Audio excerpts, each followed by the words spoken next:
നമ്മുടെ പൂർവികർ ഉത്തമവും പവിത്രവുമായി കണ്ട ബ്രഹ്മമുഹൂർത്തത്തെക്കുറിച്ച് കേട്ടാലോ?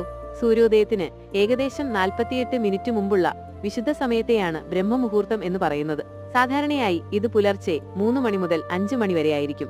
എന്തുകൊണ്ടാണ് ഈ സമയത്തിന് ഇത്രയധികം പ്രാധാന്യം? ഈ വേളയിൽ പ്രകൃതിയിൽ ശാന്തമായൊരു ഊർജം നിറഞ്ഞു നിൽക്കുന്നു. ഇത് നമ്മുടെ മനസ്സിനും ശരീരത്തിനും വളരെയേറെ ഗുണകരമാണ്. ബ്രഹ്മമുഹൂർത്തത്തിൽ മനസ്സ് അതീവ ശാന്തവും ഏകാഗ്രവുമായിരിക്കും. അതുകൊണ്ട് ധ്യാനം, പഠനം, ആത്മീയ കാര്യങ്ങൾ എന്നിവയ്ക്ക് ഈ സമയം വളരെ ഉത്തമമാണ്. വിദ്യാർത്ഥികൾക്ക് ഈ സമയം ഉപയോഗപ്പെടുത്തിയാൽ കാര്യങ്ങൾ വേഗത്തിൽ ഗ്രഹിക്കാൻ സാധിക്കും. പുലർച്ചെ ഉണർന്ന് ശുദ്ധവായു ശ്വസിക്കുന്നത് ശരീരത്തിന് ഉന്മേഷം നൽകും. യോഗയും വ്യായാമവും ചെയ്യാനും ഇത് നല്ല സമയമാണ്.